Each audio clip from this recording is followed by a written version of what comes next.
الله چې رسول الله بوتلی دی نو د خپل بدن سره یې بوتلی دی او په ویښه یې بوتلی دی او الله ملاقات هم کړی دی. ځکه خو کفار او مشرکین او ابوجهل دی بیا ټوکې کولې چې دا ناشنا خبره ده. خلکو ته راجمه شي راجمه شي خلک یې به الله راجمه کړو. وایي موږ وایو چې نور کم ناشنا وایي دا دی خو نن بل ناشنا وایي چې په دې دومره لږ ټایم کې چې زه ورته ما بستره لاګرمه ده زه واپس رالمه او چې زنځیر مې ځان ته لرې کړو نو د زنځیر کاړی خوځي او ما دا دومره سفر وکړو سدرة المنتهی ته ورسېدم او الله سره ملاقات وشو منځونه مې وکړل د انبیاو سره ملاقاتونه وشو او زه واپس رالم او زنځیر له اخ کشات خو دا د منلو خبره د عقل کې راځي. نو زمونږ ایمان او عقیده دا ده چې رسول الله مبارک چې کوم معراج شوی دی دا یې په ویښه کړی. رسول الله مبارک د معراج واقع په خپله ذکر کوي. فرمای وی او معراج واقع کله راغلی ده؟ د رجب په 20 تاریخ د ازبرګه میاشت وته مشران فرمای د 20 تاریخ د رسول الله مبارک د ام هانئ کور کې ودرې. ام هانئ سو ودا د علي رضی الله تعالی عنہ خور وه د رسول الله مبارک د تره لور وه. نو هلته کې ودرې او جبریل علیه السلام او میکائیل علیه السلام سره فرشتې وي. د اسمان چت وشلیدو او دا دواړه فرشتې دا دواړه راکوزې شوي. نه ګټه راغودار شوې ده نه خاره پرېوتې ده نه څه شی په ځمکه پروت دی. خدا د الله یو قدرت و بس ښکاره یې کړو. په دروازه نه دي راغلي د اسمان چت وشلیدو او کته راکوز شول او رسول الله مبارک یې راویښ کړ او بیا دوی دواړه ولګېدل. پیغمبر علیه السلام یې د ځان سره روان کړ چې دی د کور کمرې نه راوته د کوره. نو اوس خو بورډونه دي او دا څیزونه دي په هغه وخت کې هغه زنځیرونه وو. نو هغه زنځیر یې راکولاو کړو زنځیر لاندې راځوړ شو. اوس د معراج واقع کې دا لیکي چې په دې دومره لږ ټایم کې چې رسول الله مبارک د دې ځای نه روان شو نو بیت المقدس ته لاړ او په لارې ځای په ځای منځونه کړي دي او بیا د بیت المقدس نه تللی دی سدرة المنتهی ته او الله سره او بیا جنت او جهنم او قسمه قسم ځایونو کې ګرځېدلی دی او واپس یې راوسته نو هغه زنځیر لا خوځي او بستره لا ګرمه ده.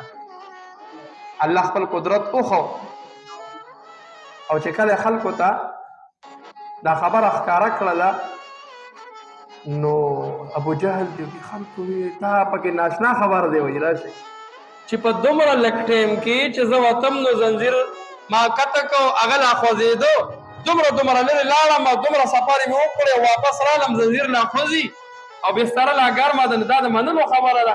نو خلکو ته وایي د چا په مخ کې به ووایي اوس که رسول الله مبارک دا خبره کوله چې ما دا لیدلي دي دا مې کتلي دي نو چا یې نه اورېدل خلک به ترې تښتېدل. نو ابوجهل ورته خلک راجمع کړل راشي ناشنا نوې خبر دی وایي. پیغمبر علیه السلام ورته خبره ذکر کړله دا به انشاءالله وایو اخر کې. نو رسول الله مبارک د کور نه روان که د کوره بهر ووتېدل جنتي براق راغلی دی. براق دا د اس نه وړوکې او د کچر نه لږ غټ جنتي براق راغلی دی او تک سپین وي کلک رڼا کوي. براق ورته ځکه وایي چې بلکل لکه د بجلۍ د رفتار په شانتې دی سفر کوي.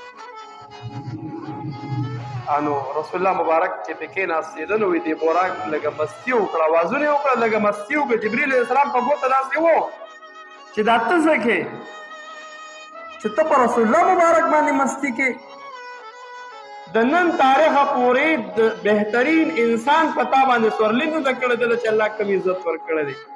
وایي د جبریل علیه السلام دا خبره کولو براق د خولې وبایدي ودرېدو او بیا جلال الدین سیوطي رحمه الله لیکلي دي هغه وایي چې زما هم یو مطالبه ده.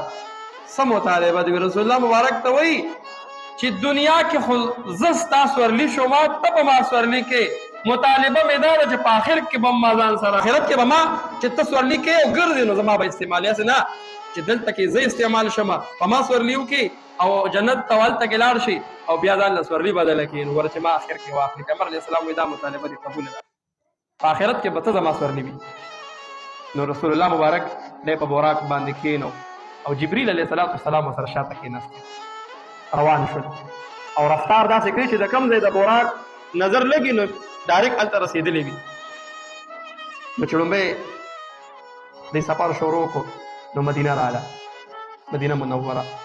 جبریل علیه السلام وی براک ودراوه، نو براک یې ودرو. رسول الله مبارک ته وی راکوش، دلته یو 2 رکعته نفل. رسول الله مبارک 2 رکعته نفل وکړو. جبریل دا کوم ځای دی؟ وی دا هغه ځای دی چې ته بدل ته هجرت کې، بدل ته راځې. وی پیغمبر علیه السلام وی ما ته خو پته نه لګېدله چې دا کوم ځای دی، خو چاپېره د کجورو بوټي وبسته شي. او په هغه وخت کې نوم و یثرب طیبه. جبریل علیه السلام ورته وایي دا طیبه ده. نو پیغمبر علیه الصلاة والسلام هلته کې 2 رکعاته وکړل. بیا براک ته وختېدل، روان شول. نو سفر یې کو. چې سفر یې شروع کو نو د موسی علیه الصلاة والسلام په کوه طور کې د سینا په ځای کې چې الله ملاقات کړی و، الله ورسره خبرې کړې وې براه راست. نو په هغه ځای کې جبریل علیه السلام وایي رسول الله ودرېږه دلته کې کوز شه. نو هلته کې کوز کوي دی 2 رکعاته وکړه. 2 رکعاته یې وکړې. جبریل دا کوم ځای دی؟ وایي دا هغه مقام دی او هغه ځای دی چې رسول زمونږ مخکې پیغمبر موسی علیه السلام دلته راغلی و او الله تعالی ورسره ملاقات کړی و، براه راست خبرې ورسره شوې وې. دلته کې دا هغه اونه ده چې کومه اونه کې تا د کومې اونې لاندې تا 2 رکعاته نفل وکړو. نو دا هغه اونه ده چې په کومه باندې لومبانۍ خبرې د موسی علیه السلام سره د الله شوي دي. 2 رکعاته یې هلته وکړو. مخکې سفر کوي. بیا یو بل ځای راغی. جبریل علیه السلام وایي دلته رسول الله ودرېږه. رسول الله د موراک نه راکوز شو. 2 رکعاته نفل دلته هم وکړه. 2 رکعاته نفل یې وکړله. وایي جبریل دا کوم ځای دی؟ وایي رسول الله دا هغه ځای دی چې په کوم ځای کې عیسی علیه السلام پیدا شوی و، د الله یو قدرت ښکاره کړی و چې بغیر د پلار نه الله پیدا کړی و. نو دا هغه ځای دی چې عیسی علیه السلام دلته پیدا شوی دی. نو وایي دلته هم 2 رکعاته وکړه، هلته کې هم 2 رکعاته وکړه او سفر یې شروع کړو. دا دومره سفر دی. دا اوس چې کومه قافله تلله فلسطین ته روانه وه نو کم از کم دی 15 ورځې په اوبو کې سفر کړی و. نو د مسجد حرام نه در بیت المقدس د فلسطین پورې ګرځه دومره لار ده. او رسول الله مبارک په څومره لږ ټایم کې وایي د الله قدرت ښکاره کوي خپل. نو رسول الله مبارک ورسېدو، بیت المقدس ته ورسېدو. په لاره کې یو واقعه راغله. یو بوډای ابای ده او رسول الله مبارک ځان ته متوجه کوي. ما ته وګوره. جبریل علیه السلام وایي دې ته مه ګوره، دې ته مه ګوره. وایي ځه مخکې یو لږ قدم څه مخکې لاړه یو بابا دی هغه ورته وایي ما ته متوجه شه. جبریل علیه السلام ورسره جوخ ناست وایي دې ته هم ودرېږه، ځه مخکې ځه. چې لږ مخکې لاړه 3 کسه ولاړ دي، مشران دي، سپین ږیري دي. جبریل علیه السلام وایي دې ته ودرېږه، ودرېږه، سلام وکړه په دې باندې مرحبا. نو تپوس ته کوي جبریل دا څوک؟ ما خو خبر وکړه نه زه څوک پېژنم نه چا کله مې ودرې کله مې کوزې. چا ته وایي سلام وکړه، چا ته وایي دی نه ځه. نو دا څوک و؟ ورته وایي رسول الله دا بوډۍ ابۍ چې ولاړه ده دا وایي دنیا ده. وایي دې له به توجه نه ورکوې، دې پسې به کېږې نه، دا به در پسې په خپله راځي. وایي دا دنیا ده. وایي عمر یې دومره دی لکه چې عمر ډېر شي او بوډۍ شي او بیا ډېر شي نو موږ وایو یاره بس د عمر ختم دی، شپېتې اړولې دي بس پتې نه لګي د څومره عمر به پاتې وي. نو د دنیا ور عمر نشته، دومره عمر دی به دې وایي ته وګوره دې له مخه مه ورکوه. بیا ورته وایي جبریله دا 3 کس ورپسې وایي دا 3 کس څوک و؟ دا بوډا چې کله بل و دا څوک و؟ وایي رسول الله وایي دا شیطان و. ته ځان ته متوجه کولې، ته یې څارولې خو په ده باندې ته څه کوې؟ خو د انسان دشمن د ده هم ټایم ورکړو. وایي دا 3 کسه څوک و؟ وایي دا یو ابراهیم علیه السلام، دا بل موسی علیه السلام، دا بل عیسی علیه السلام. دا 3 واړه دوی سره د سلام وکړل ته کې دا د هغې روحونه و الله ورسره میلاول. چې کله بیت المقدس ته ورسېدل، چونکې بیت المقدس دا د ټولو انبیاو دا جماعت و دلته به دوی راتلل. نو د بیت المقدس مخې ته یو ګټه پرته وه چې انبیا به څومره راتلل او میلمانه به راتلل، نو هغه ګټې پورې به خپل څاروي ته جبریل علیه السلام کوز شو او هغه ګټه کې سورې و د پټي دپاره دننه به یې کړلو، هغه بېکاږې غوټه به یې ورکړله. د هغه سورې بند شوی ډېر وخت شوی ځکه پیغمبران راغلي نو. د جبریل علیه السلام وایي خپله ګوته د الله شان دی چې څنګه ګوتې وي او څنګه به وي. نو الله ته به علم وي نو خپله ګوته یې په هغه سورې کې وردننه کړله او خارې ته لري. بیا رسول الله مبارک هم لاړو او هغه سورې یې ازاد کړه، خپله ګوته یې وردننه کړله، خارې ته لرې کړلې او خپل براق چې کوم دی بوتلی و نو هغې پورې وتړو. چې هغې پورې وتړو په تاسو ته ما وویل چې براق دا سوي دا جنتي اسوي او وزرې وي. رسول الله مبارک نه یو صحابي تپوس کوي رسول الله په جنت کې به آساني؟ پیغمبر علیه السلام وی جنت کې خو به د یاسرو یاقوت آسان وي او داسې آسان به وي چې د هغې به وزرې وي. بل صحابي بل تپوس کوي جنت کې به دایي. رسول الله فرمایي د تپوسونه مه کوئ. څه وایي تپوسونه مه کوئ، خدای مو والا بوزه بس وایي خدای مو والا بوزه نو چې دلته کې لاړ شي نو چې دا زړه دې څه غواړي دا به الله درکوي. وایي چې زړه کې د سره راځي الله به درکوي. او بیا په دغه شپه باندې رسول الله مبارک خوبونه هم لیدلي دي.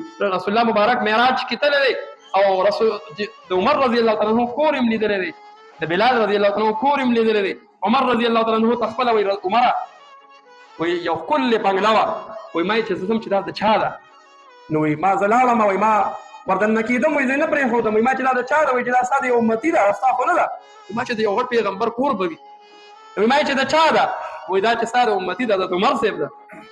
عمر رضی الله تعالی عنه ته خوب بیانوي ورته وایي عمره وایي ما چې زه وردننه کېږم او ستا دا کور ووینم وایي ستا غیرت را مخې ته شه نو وایي زه دننه دا نه لرم وایي هسې نه چې ته راته وایې چې زما د اجازت نه بغیر زما کور ته څنګه دننه شوی وي. چې پیغمبر علیه السلام دا خبر وکړ عمر رضی الله تعالی عنه په جړا شو ورته فرمایي ابکا عار یا رسول الله و یا رسول الله زه به په تا غیرت کوم نو ته خو زمونږ دپاره هر څه وي تللی به یو ملاقات دننه به دې کتلی او زما کور به دې کتلی د صحابه داسې وي چې د جنت زیري په رسول الله ورولي. د پیغمبر علیه الصلاة والسلام هغه براق وتړه دننه لاړل بیت المقدس جومات د خلکو ډک دی او دا د انبیاو روحونه و الله تعالی راوستي دلته کې. د پیغمبر علیه الصلاة والسلام نه مخکې 1,40,000 کم او بیش انبیا چې څومره راغلي وو د آدم علیه السلام نه والي نو هغه ټول روحونه بیت المقدس ته راوستو. خلک په انتظار کې ټول ناست دي.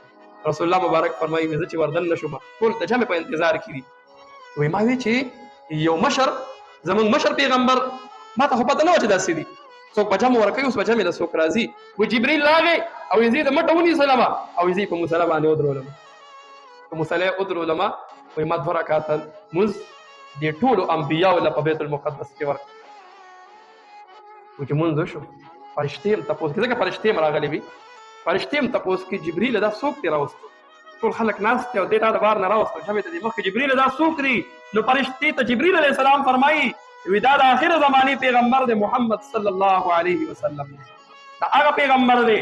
نو فرشتې وایي څه خرور دی زمونږ څه خرور دی.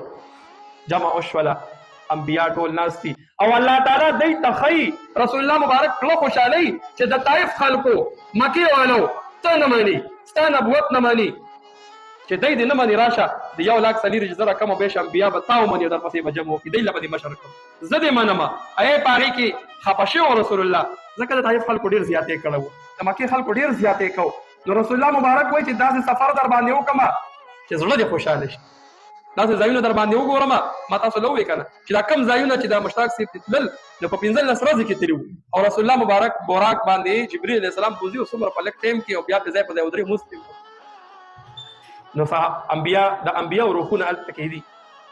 ابراهیم علیه السلام د جبریل علیه السلام و ابراهیم علیه السلام د یو څو خبرې ملاقاتونه هم کوي د انبیاو سره. ابراهیم علیه السلام وایي د الله ډېر لوی شان دی چې زه پیغمبر پیدا کړم او د الله ډېر لوی شان دی چې زه خپل خلیل جوړ کړم ځکه ابراهیم علیه السلام د الله دوست چې زه خپل خلیل جوړ کړم او بیا د الله ډېر لوی شان دی چې ما له په اور کې براءت راکړو اور یې راته ګلې ګلزار کړو. الله خبرې د الله بړایي بیان کړله. د ابراهیم علیه السلام کېناستو جبریل علیه السلام وایي په دغه موقع باندې داود علیه السلام او سلیمان علیه السلام داود علیه السلام د یو څو خبرې وکړي غټ غټ انبیا چې کوم هغه هم د الله بړایي بیان کړه د الله لوی شان دی د الله تعریفونه دي چې ما له ښکلی اواز راکړی وو ما له حکومت راکړی وو ما له اوسپنه نرمه کړې وه د هغې باندې مې چې څه کو لوښې به مې ترې جوړول زغرې به مې ترې جوړولې. جبریل علیه السلام وایي سلیمان علیه السلام د یو څو خبرې وکړي سلیمان علیه السلام هم د الله بړایي بیانوي چې د الله ډېر لوی شان دی چې ما له حکومت راکړی وو او زما حکومت په انسانانو خو څه کې په جناتو باندې هم وو زما حکومت داسې و چې هواګانې هم زما تابع وي ما به په جناتو باندې هم کارونه کول نو د الله ډېر لوی شان دی. وایي موسی علیه السلام د یو څو خبرې د موسی علیه السلام راپاڅېد هغه د الله بړایي بیانوي د الله ډېر لوی شان دی چې زه پیدا کړم فرعون خلک مړول او زه په هغې کې بچ کړم او د الله ډېر لوی شان دی چې زما تربیت او زما پالنې د فرعون په کور کې وکړه او بیا وایي د الله ډېر لوی شان دی چې په سمندر کې فرعون غرق کو او زه چې دی نو مالې نجات راکړه مالې نبوت راکړه.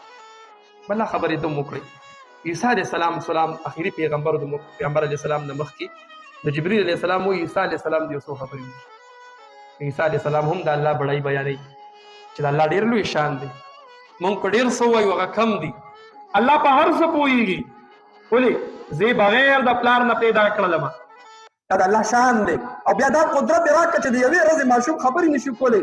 ما په د یوې ورځې ماشوم ما په وړوکوالي کې مې خبرې وکړه، د خپلې مور صفایي مې بیان کړه. د الله ډېر لوی شان دی او په ما باندې خپل رحم دی. دا خبرې هغه هم وکړې. اخر کې رسول الله مبارک له دعوت ورکړه ته راشه ته هم یو څو خبرې وکړه. د پیغمبر علیه الصلاة والسلام هم د الله صفات او بړایي دا بیان کړه. جبریل علیه الصلاة والسلام دی او رسول الله مبارک ته دا هر څه وشو، مجمع ختمه شوله. ملاقاتونه هم د انبیاو سره وشول په لاره باندې د مسجد حرام نه بیت المقدس ته مختلف ځایونه ولیدل هم او په هغې کې لمونځ هم زړه خوشحاله شو چې خپل نیکه یې ولیدو، خپل انبیا رونه یې ولیدل.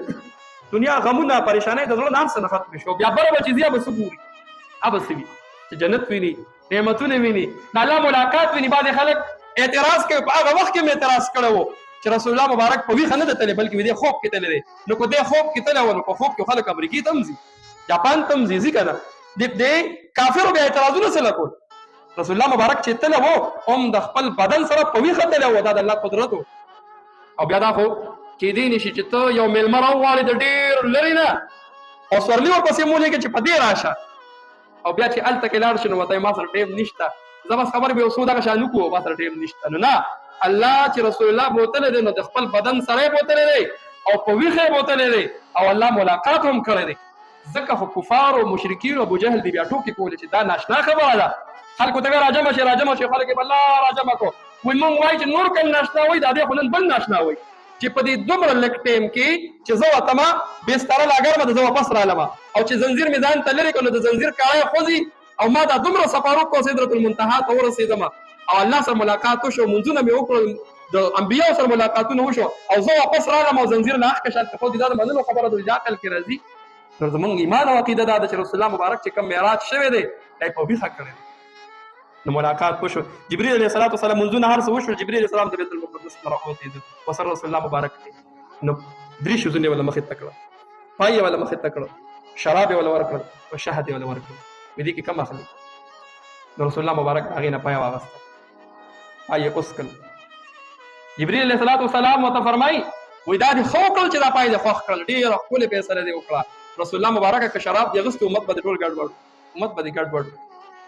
او چې کله چونکې هغه اوږده واقع ده او ټایم هم ختم دی چې رسول الله مبارک د بیت المقدس د اسمان نه څېړۍ راکوزې شولې او رسول الله مبارک بره ځي، لومبي اسمان کې څه وایي، درېیم کې څه وایي، درېیم کې څه وایي، بیا بره کم خوا ځي، کم ځای ملاقاتونه کېږي، جنت ته ځي، جهنم ته ځي، خلک ویني چې دا نن سبا مثال کم عمل کې مبتلا دي، دروغجن سره څه کېږي، زناکار سره څه کېږي، چغليخور سره څه کېږي. ان شاء الله دا به آینده جمعه کې وایو. او رسول الله مبارک چې کله جبريل علیه السلام د ام هاني د کور نه راروان کړو نو به حرم ته بوتو، دلته مونځ او حتیم ته وردن نه کړو. چې حتیم ته وردن نه کړو جبريل علیه السلام دی وسره میکائیل علیه السلام دی، رسول الله مبارک اپریشن یې وکړ، زړه یې ولا راوباسه، سامان ټول د جنت نه راغلی دی او اوبه د ابي زمزم استعمال شوي دي. علما فرمایي د ابي زمزم د اوبو نه ښې اوبه دا په جنت کې هم نه وي ځکه دا استعمال کړي. او دا موږ ویلو چې د رسول الله مبارک اپریشن دا چې کله اړومبنې بیبي حلیمه سعدیه سره و نو دا دی وړوکی دی 4 کالو دی او واقع موږ لومبه کې ویلې وه چې فرشتې هغه رونه یې رامنډه کړه وایي مور بیا هغه عربي نور خو راله چا لاړ کړو وایي ولې بیا تپوس کوي ګرستو لوی شوی د پیغمبر علیه السلام یو دا فرشتې راغلې وي وایي زما یې سینه سپړ دی وه او زما اپریشن یې کړی و او دغه رنګې په لوی عمر کې هم د پیغمبر علیه السلام شوی دی او چې کله په غار حرا کې وحی ملاویږي د رسول الله مبارک اپریشن شوی دی زړه یې وله وینځلی دی او چې کله بیا یې معراج ته بوځي الله ځان ته بوځي نو بیا وله فرشتو اپریشن وکړو په ابي زمزم په اوبو باندې وله زړه ووینځه او رسول الله مبارک فرمایي یو کاسه یې ځان سره راوړې ده چې هغه یې زما په دې زړه کې ورواړوله چې هغه د ایمان نه د تقوا نه د دې هر څه نه ډکه وه زما زړه کې ورواړوله. سیرت موږ بیانو د دې دپاره د پیغمبر علیه السلام حالات بیانو د دې دپاره یو خو چې موږ ته پته ولګي چې دا پیغمبر څوک و د څنګه ژوند تېر کړو زندګي یې څنګه وه د هغې نه موږ کم از کم خبر شو خپل ځان خبر کړو. یو مهرباني دا کوئ چې لږ په ټایم راځي ځکه که مثال ته په ټایم رانه شي نور حالات خو داسې وي چې هغې کې خلک سواو نه نه څوک کښېني او اخري وخت کې رالي نو څه به واوري خو چې کله په وختي رالي نو پوره تفصیل سره به واقع واوري نو زه ذهن ته به د څه نه څه کوزه شي او هغه به بیا یاده وي. نو یو مهرباني دا کوئ د جمعې یو ورځي الحمدلله موږ چې سهار درس کوو ټول مشران کشران کښېني هغې کې کښېني ځکه هغه لږ ټایم وي 10 منټه وي خو د جمعې بیان کې اکثر ملګري داسې وي لږ لیټ راځي نو کوشش دا کوو چې دا د پیغمبر علیه السلام سیرت دی که یا سیرت نه عام مسایل بیانېږي نو چې کم از کم موږ شروع نه موږ دا خبرې اورو نو زموږ به فایده ډېره کېږي. نو سیرت موږ شروع کولی دې لپاره دی چې د پیغمبر علیه السلام ژوند زده کړو، خپل ځان کې هم راولو. ګوره که موږ یې تش زده کړو وایو عمل نه کوو نو بیا ګوره فایده نشته. اصل فایده دا ده چې د پیغمبر علیه السلام سیرت او صورت دواړه په خپل ځان کې راولو، عمل پرې وکړو، نورو خلکو ته هم بیان کړو، فایده به الغې وي. نو الله دې موږ له په دې باندې د عمل کولو توفیق را نصیب کړي. واخر دعوانا ان الحمد لله رب العالمین.